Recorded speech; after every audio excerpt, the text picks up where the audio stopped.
Good morning, it's Monday the 2nd of June 2014 and it's just gone 11 o'clock. I'm back. We had a week off last week for bank holiday, but the week before that I called in and spoke to Chris Mockridge as I was driving home from the Alternative View weekend, and wow, what a weekend it was. One of the speakers there, who I'm very proud to say is a very dear friend of mine, Thomas Sheridan, gave an incredible talk on psychopaths and his new book, Walpurgis Night, and I'm delighted he's coming on today. We're going to be talking psychopaths, we're going to be touching on Jimmy Savile, we are going to be talking about Blair's bid for the EU presidency. So let's get him on now. He's on the phone. So, morning, Thomas. Hi, Lou. Can you hear me okay? I can hear you fine. How are you? Good. You're little bit low for me. Oh, I'm usually too loud, so that makes a change. Okay. Is that better? Yeah, that's clearer. Okay. So, AV5, what a weekend. Yes, it was brilliant. Wasn't it? I was like literally floating on air when I came back from it. Yeah. Great atmosphere, great people, great show, great talks, great everything. Yeah. Everything you'd ever want, really. I think what made it so special is the fact that the people there who were coming to see you guys speak had the opportunity to sit down, have breakfast with you, have lunch with you, and some people did workshops on the Monday as well, and all on various different subjects, and people could get involved if they were particularly interested on a certain subject. Now, your talk blew everybody away. I don't want to say too much because the DVDs are going to be out very shortly, but you did touch on your new book, which we'll go into a little bit later, and you looked at what was going on now with the psychopaths and then had a look how it was done in the past when the Nazis came into power, and you made the observation that the Nazis actually won the war and the Germans lost it. So do you want to just go through a little bit about the talk and how you've made this observation, Thomas? This started about 3 years ago. I was very interested in what the roots of bureaucracy on a global scale was, where bureaucracy and globalism merged. And increasingly I kept coming back to Germany in the 1920s and 30s, and also the period leading up to World War One and at the end of World War One, particularly the Versailles Treaty. And everything seemed to go back to that point. And so it became important for me then to see if I could draw a line, an actual, a river of thought and connections between that period and then specifically in relation to what was happening in Germany, and bring it right up to the present in terms of specifically in the EU model, because I think that is the world's primary example of like bureaucracy gone, completely insane. And it became a very deep experience for me because it changed me profoundly, because I for the first time since I've what they call really woken up. I mean my real heavy waking up back in 2007, 2008. I've actually did come to the conclusion that these people do have a kind of a bizarre supernatural satanic agenda that they've tapped into. Now, I'm not saying this stuff is necessarily real, but they know it's real in people's minds. They know that we've all been raised with horror stories and fairy tales that are quite dark, and we all had fears as children. Yeah. And it spawned out of that in Germany, and they came to the idea that, well, all we have to do then is to make adults as terrified of the monster under the bed as children are, and reignite those terrors and fears in people, and then sell them the means that we are the knights on the other side who are the ones who can protect you from these demons and monsters that are under the bed and very real. And so by tapping into the deep archetypal and subconscious core of human fears, inclinations, desires, hatreds, loves, insecurities, the Nazis, well, particularly a group called the Thule Society in Germany, who came out of like these bizarre occult groups called such as the Order of the Templars, who were the first ones to bring the swastika into politics, descended on Munich in 1919 in a weekend where it changed reality in terms of you had the Bolshevik Spartakists on one side who declared the Bavarian Soviet, and these sort of like occult nationalistic troops coming down on the other. And to me, this is the birth of modern Europe. This is where it all spawned from. This is everything we talk about in the alternative movement came from that weekend in Germany. So I decided, well, this deserves a book. But the idea was I wasn't going to write that book as a cold, hard facts, even though everything in it is tremendously in-depth research and it's all the real thing. I wanted to tell it in such a way you could defeat the same kind of ideas they put upon us. And so I wrote it in almost like the style of a saga or something like that. It's written in the style of a novel that it's very easy to follow, but I made it as succinct as possible in making this idea out that we are living in a world of induced fears, and these induced fears are the bedrock of both corporatism, bureaucracy and globalization, and they're not necessarily the truth. In fact, most of them are not. But these induced fears, this idea that it first came about, developed within the first half of the 20th century in what we call Germany. We've had the story break over here in the Mail that Tony Blair is looking at running. Well, he's going to put out there today at the CBI conference in London with all the businessmen, and basically put his case across for him to be EU presidency. I mean, the president. I mean, this is frighteningly dangerous to get if this man can take any more power. I mean, look what he's done. He's delaying the Chilcot report, even though he says no, it's not me. I'm not doing anything wrong. But I mean, surely if the truth does come out, you know, about the conversations between himself and George Bush surrounding the invasion of Iraq, I mean, how he would get that, I just don't know. I mean, whether the truth will come out or not. But I mean, how dangerous would this be for Europe if Mr. Blair became EU president? Well, he's like a really tricky STD that people can't get rid of. That's what he reminds me of. Yeah. He keeps, like a rash, he keeps appearing.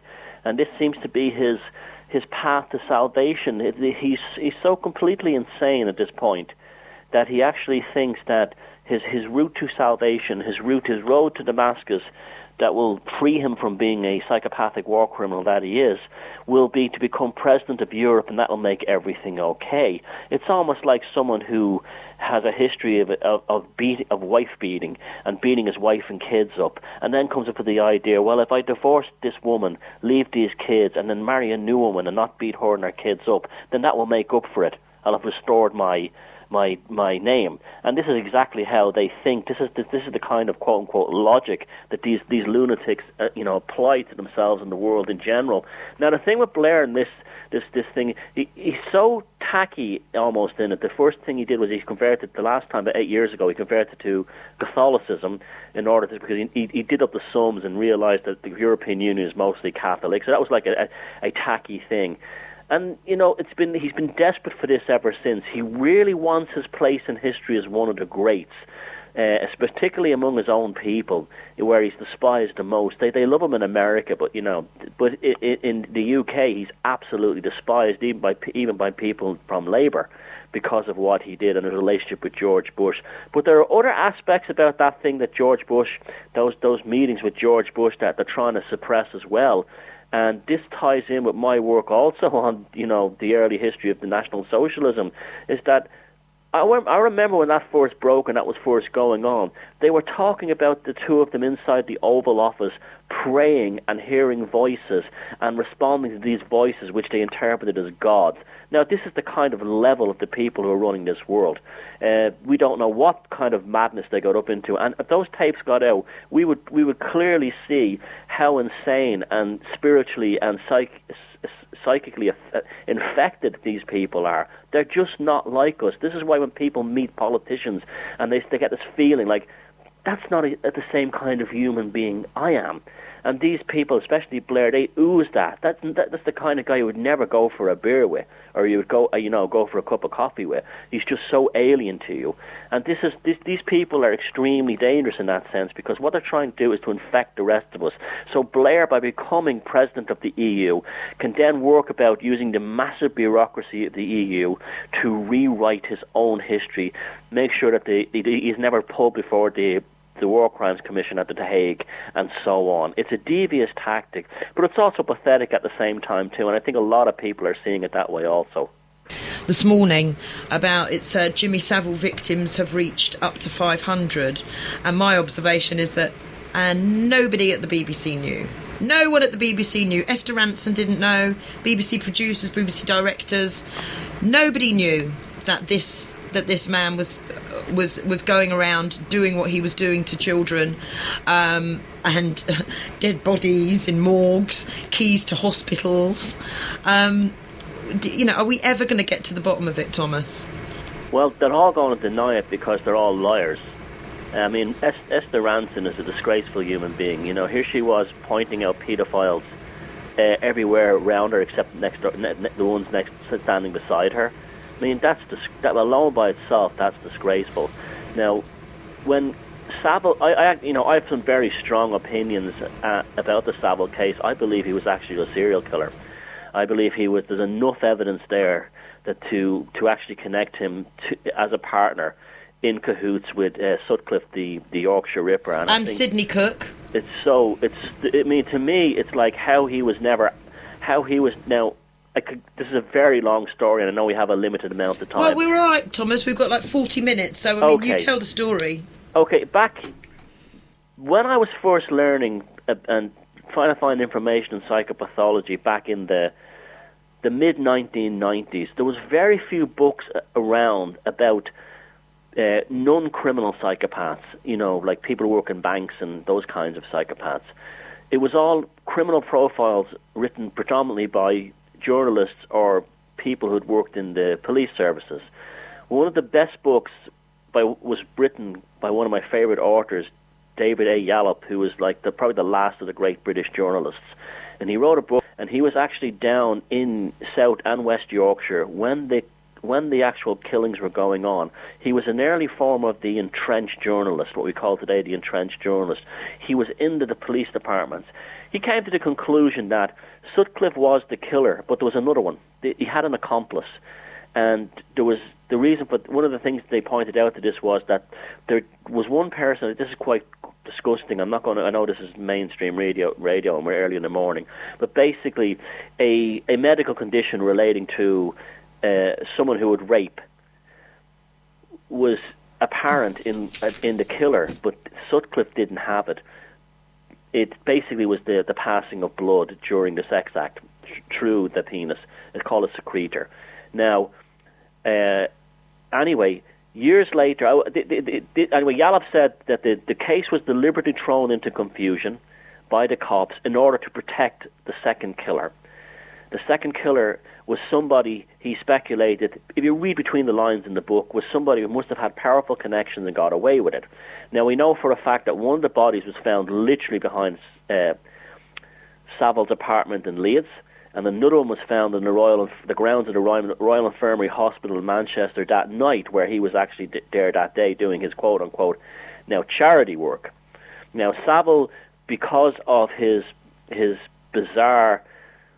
It's beyond perverted. We're talking about someone who's like, we're talking about the dark side. We're talking about the real dark side here. Let's cut to the chase here. He was sexually obsessed with the dead and dying. This is why he went to hospitals where children were dying and so on. And I don't really want to go too deep into that. If anyone has children in the room, I'd ask them to take them out, not listen to this. But literally, he was dark side beyond dark side. Now, he was the hardcore element of it. There is a belief in the cult that you can garnish power by having sex with someone who's just about to die. This has been well known for centuries, going back to the Middle Ages. And Savile would have identified Sutcliffe earlier on and asked somehow to travel with him for the benefit of taking advantage of the situation. There was also teeth marks that are unexplained. They're not Savile's on the bodies, and Savile had his teeth fixed before he was actually told to give it never happened, I don't believe, to give a bite impression for the police investigation. There were other things as well. In the 1990s, Savile was interviewed by a copper who was working. He wasn't from South Yorkshire. It's actually, you can find it online. I think it's in the Daily Mirror if you search. And he asked Savile about... Savile had brought up that something he'd boasted, like all psychopaths do, that I could have delivered the Yorkshire Ripper back in the mid-70s And the copper said, well, what do you mean by that? He said, if they wanted the Yorkshire Ripper, and this is an actual quote you're getting from me, and it's not from me, this is from the police themselves. Saville said, all they have to do is give Sutcliffe, give the killer the key to my front door and I'll deliver him. That was one thing he said.